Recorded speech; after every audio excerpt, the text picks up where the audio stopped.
Assalamualaikum warahmatullahi wabarakatuh. Jadi perkenalkan nama saya Sumarni Gapar. Saya dari Universitas Halooleo. Baik, di mana saya akan menjelaskan mengenai eh, analisis multivariat. Untuk mengelola analisis multivariat, jadi yang pertama-tama saya akan membuka data dari air. Terus sini ada data Habat 200. Nah, di sini saya akan mengelola data Habat 200. Jadi kita klik data Habat 200 akan tampil seperti ini. Nah, yang mana tampilan ini akan kita olah dari panduan dari analisis faktor dari bab 15, yang mana ini merupakan buku dari Ghazali. Nah, untuk arahan pertama dari menu utama SPSS, analis, lalu submenu data reduction. Nah, jadi sebelum kita mengolah data tersebut, sebaiknya kita harus mendownload dulu yang namanya SPSS 25 yang terbaru. Nah, ketika muncul seperti ini, kita harus menekan yang namanya analis, kemudian dimension reduction, terus kita memilih faktor.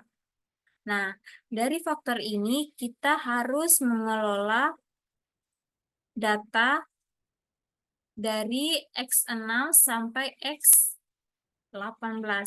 Nah, di sini kenapa sih kita harus mengelola dari data variabel X6 sampai X18? Nah, untuk menjawab pertanyaan tersebut, data tersebut kita mengambil dari data Habat tadi, yang mana data Habat tadi merupakan salah satu perusahaan kertas yang mana kita mulai dari mutu produk hingga kecepatan pengiriman. Nah, kenapa sih data X1 sampai X5 tidak diambil? Nah, untuk data X1 sampai X5 ini merupakan salah satu penilaian dari perusahaan kertas tersebut. Nah, sementara dari X6 sampai X18 merupakan penilaian yang kita ingin cari dari konsumen untuk perusahaan kertas tersebut. Nah, untuk eh, X2, X19 sampai maaf, X19 sampai X22 merupakan variabel Y, yang mana variabel Y ini dapat dipengaruhi oleh variabel X. Nah, ini salah satu penilaian dari perusahaan kertas itu sendiri. Dari X1-nya itu dari yang pertama jenis pelanggan, kedua jenis industri, ketiga ukuran perusahaan, keempat wilayah, dan yang X5 sistem distribusi. Nah, kemudian kita kembali ke SPSS. Nah, jadi sudah terjawab kenapa kita mengambil dari X6 sampai X18. Nah, di sini kita menambahkan X. Maaf, ini semua kita hapus dulu. Kita hapus. Nah, kita masukkan X 17. 17, 18. Nah, di sini kita hapus X, masukkan X 15. Nah, X 18 kita keluarkan dulu, maaf, X 18, X 18. Nah, kemudian kita masukkan X 16 kembali, X 17, X 18. Nah, kemudian kita pilih deskriptif. Nah, ini kita centang semua. Ini untuk datanya kita centang semua dan kita pilih continue. Oke. Baik. Ini sudah muncul datanya dari deskriptif data statistiknya. Nah, kemudian cara untuk mengelola data tersebut seperti apa? Nah, kita kembali lihat dulu KMO. KMO-nya yang mana untuk syarat untuk menggunakan analisis faktor tersebut di atas 0,50. Nah, ini untuk syaratnya ke MO-nya yang pertama sudah memenuhi, yang mana untuk datanya 0,632. Jadi untuk persyaratan signifikannya itu di bawah 0,5. Nah, dan ini sudah 0,000. Nah, ini sudah salah satu syarat yang sudah dapat memenuhi untuk menggunakan yang namanya analisis faktor. Nah, kembali lagi, kita melihat yang mana anti-image correlation-nya seperti apa. Nah, kita melihat dari anti-image correlation itu harus memenuhi yang namanya 0,50. Nah, ketika dari data tersebut tidak terdapat nilai yang tidak mencapai 0,50, maka nilai X tersebut harus dieliminasi atau harus dikeluarkan. Nah, yang pertama kita melihat dulu dari X6. X6 ialah 0,890 pangkat A. Nah, di sini kita harus mengetahuinya dan bagaimana caranya dari pangkat-pangkat A tersebut.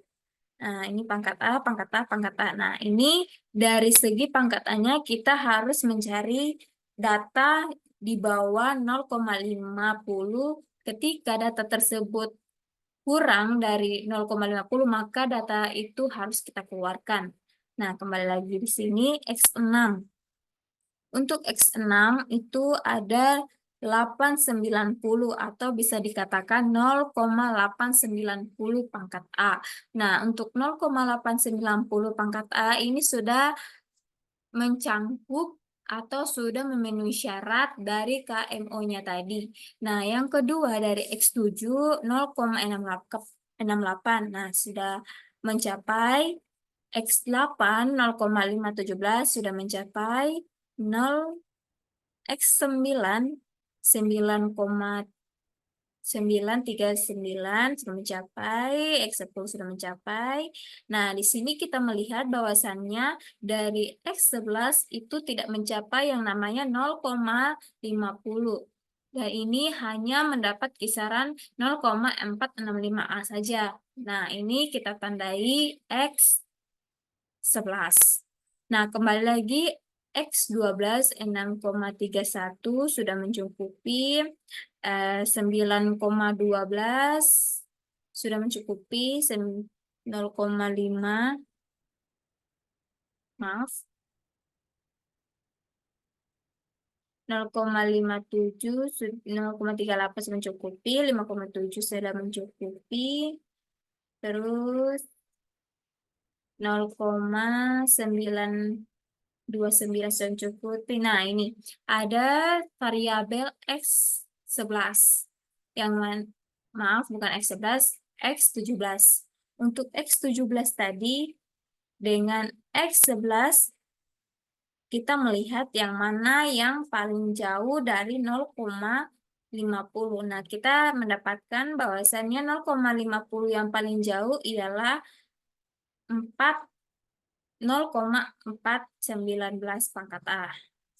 Nah, ini dari sini kita dapat melihat bahwasannya sudah saya katakan tadi, ketika ada variabel yang lebih pendek atau lebih rendah di bawah 0,50, maka kita harus eliminasi atau variabel itu kita harus keluarkan. Nah, gimana sih cara mengatasinya? Nah, pertama kita menekan yang namanya analis, kemudian dimension, reduction, faktor, dan kita mencari data 17.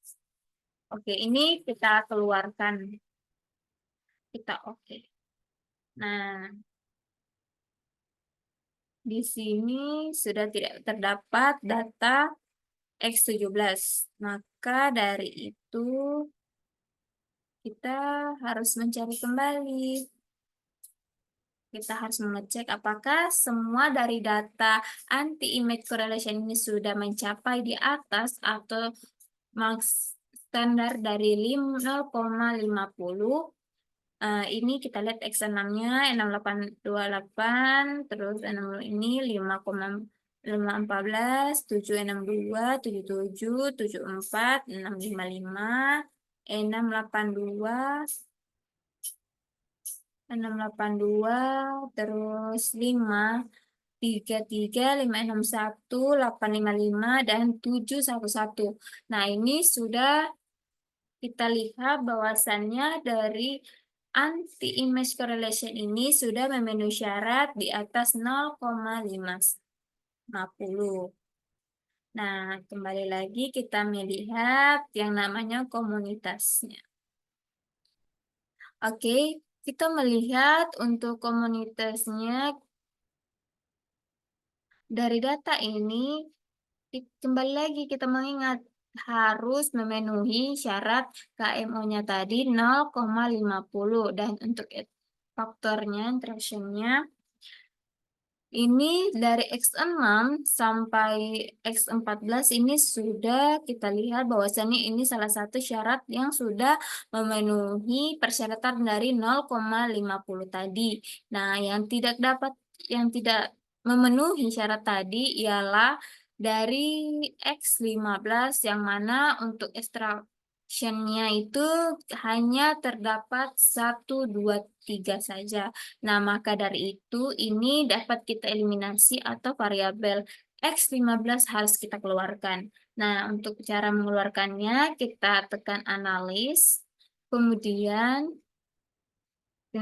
dimension reduction, faktor. Nah, kita cari variabel yang 15. Nah, kita keluarkan, kita klik OK.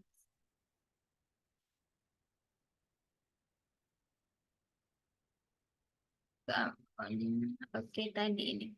Nah, untuk variabel X15 ini sudah tidak terdapat lagi, maka dari interaction-nya ini sudah kita lihat persatu dan ini sudah termaksud dalam persyaratan dari KMO-nya, di mana KMO-nya itu harus 0,50 dan ini sudah di atas 0,50.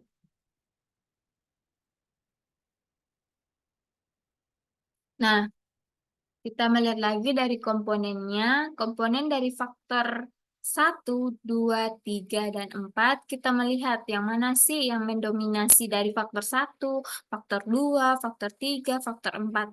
Nah, dari komponen faktor 1 dari X6 sampai X18, ini yang dapat memenuhi KMO-nya tadi 0,50 itu ada terdapat pada faktor X9, kemudian ada X11, terus X12, X16, dan X18. Nah, itu salah satu yang dapat syarat dari KMO-nya tadi 0,50. Nah, kita lihat lagi komponen yang faktor yang nomor 2. Nah, yang dapat memenuhi syarat yang pertama dari X6, ada X7, ada X10, ada X11, ada X12, ada X13. Nah, itu saja yang dapat memenuhi persyaratan dari 0,50. Nah, kita lihat lagi faktor ketiga yang dapat memenuhi syarat yaitu dari X8 dan X14. Nah, itu dua saja. Nah, kita kembali lihat lagi faktor keempat ada X6, ada. Nah, untuk X faktor 8, mohon maaf, komponen faktor 4 itu hanya terdapat satu saja yang dapat memenuhi syarat KMO-nya tadi, yaitu yang terdapat pada X6. Nah, mungkin itu saja yang dapat saya sampaikan dan saya akhiri ucapan wabillahi taufiq wal hidayah. Wassalamualaikum warahmatullahi wabarakatuh.